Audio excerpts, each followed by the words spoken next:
Dans une vallée fertile entourée de collines verdoyantes vivait un vieux fermier nommé Mathieu. Depuis plus de 40 ans, il cultivait du maïs. Son exploitation n'était pas la plus grande du pays, mais année après année, ses récoltes étaient les plus belles. Ses épis étaient plus gros, plus dorés et plus savoureux que ceux de tous les autres cultivateurs de la région. Chaque année, lors de la foire agricole nationale, Mathieu remportait le premier prix.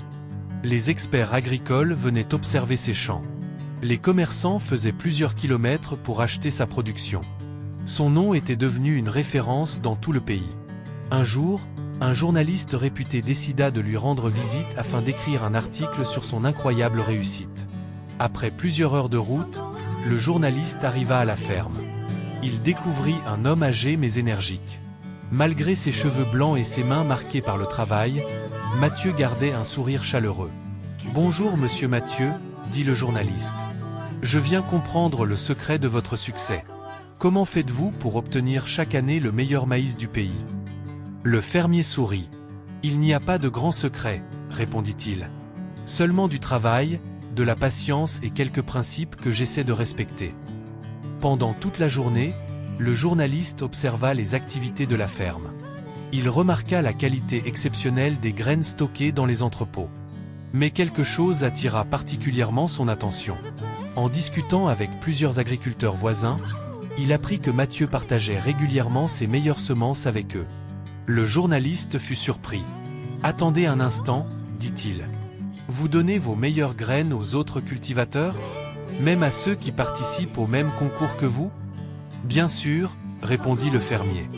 Mais ce sont vos concurrents. Pourquoi leur offrir ce qui fait votre force ?» Mathieu éclata de rire. Je comprends votre étonnement. Beaucoup de gens me posent cette question. Venez marcher avec moi dans les champs. Ils traversèrent ensemble plusieurs parcelles de maïs qui ondulaient sous le vent. Le vieux fermier s'arrêta et prit un épi dans sa main. « Savez-vous comment le maïs se reproduit ? » « Plus ou moins, » répondit le journaliste. « Le vent transporte le pollen d'un champ à l'autre. Si les fermes voisines cultivent un maïs de mauvaise qualité, leur pollen finira par atteindre mes propres plantations. Avec le temps, la qualité de ma récolte diminuera elle aussi. » Le journaliste commença à comprendre. « Donc, pour protéger votre récolte, vous devez aider vos voisins à produire un meilleur maïs. » « Exactement, » répondit Mathieu. Puis il ajouta. Mon succès dépend aussi du leur. Si les champs qui m'entourent sont faibles, mes propres champs finiront par s'affaiblir. Si les autres progressent, je progresse avec eux. Ces paroles marquèrent profondément le journaliste. Mais Mathieu poursuivit. Cette leçon ne concerne pas seulement l'agriculture. Elle concerne toute la vie. Ils continuèrent leur promenade. Regardez autour de vous, dit-il. Nous vivons dans un monde où beaucoup pensent qu'il faut écraser les autres pour réussir. Pourtant, la vraie réussite est souvent collective. Le journaliste resta silencieux. Prenons l'exemple d'un village, continua le fermier. Si une seule famille prospère tandis que toutes les autres souffrent, le village entier finit par rencontrer des problèmes. L'insécurité augmente, les tensions apparaissent, les opportunités disparaissent. Mais lorsque chacun progresse, tout le monde bénéficie d'un meilleur environnement. Le journaliste prit rapidement des notes. Dans une entreprise, c'est pareil, poursuivit Mathieu. Un employé qui refuse d'aider ses collègues finit par ralentir toute l'équipe. Mais celui qui partage ses connaissances permet à tout le groupe d'avancer plus vite. Le soleil commençait à se coucher. Les deux hommes s'assirent sur un vieux banc en bois devant la ferme. Quand j'étais jeune, raconta Mathieu, je pensais qu'il fallait garder tous mes secrets pour moi. Je voulais être le meilleur à tout prix. Et qu'est-ce qui a changé ? Demanda le journaliste. Le fermier regarda l'horizon. Une année, une terrible sécheresse a frappé la région. Mes voisins ont perdu presque toute leur récolte. Comme je refusais de partager mes semences et mes techniques, personne n'était préparé. L'année suivante, la qualité de mon propre maïs a chuté. Les champs voisins étaient devenus trop faibles. Cette expérience m'a appris une leçon que je n'ai jamais oubliée. Laquelle ? Nous sommes tous connectés. Aucun homme ne réussit complètement seul. Cette phrase résonna longtemps dans l'esprit du journaliste. Le lendemain matin, avant de repartir, il posa une dernière question. Si vous pouviez donner un seul conseil aux jeunes générations, quel serait-il? Mathieu réfléchit quelques secondes. N'ayez pas peur de partager. Beaucoup pensent que donner aux autres les rendra moins importants. C'est faux. Lorsque vous aidez quelqu'un à grandir, vous grandissez également. Lorsque vous élevez les autres, vous élevez votre propre avenir. Le journaliste le remercia chaleureusement. Quelques semaines plus tard, son article fut publié dans un grand magazine national.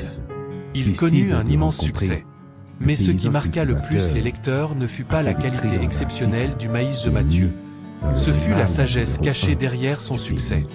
Des entrepreneurs commencèrent à partager davantage leurs connaissances.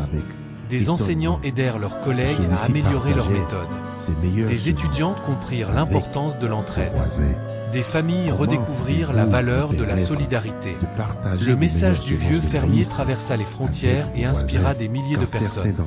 Les années passèrent. Mathieu continua à cultiver son maïs et à distribuer ses meilleures graines autour de lui. Et année après année, ses récoltes demeurèrent parmi les meilleures du pays. Non parce qu'il cherchait à être meilleur que les autres, mais parce qu'il avait compris une vérité fondamentale. Le succès durable ne se construit pas contre les autres. Il se construit avec les autres. Leçon de vie à retenir. L'histoire du vieux fermier nous rappelle une leçon essentielle. Notre bien-être est étroitement lié au bien-être de ceux qui nous entourent.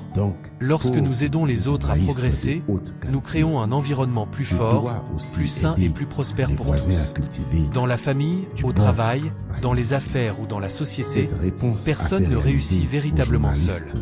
Plus nous partageons nos connaissances, notre expérience et notre soutien, plus nous augmentons nos chances de réussir ensemble.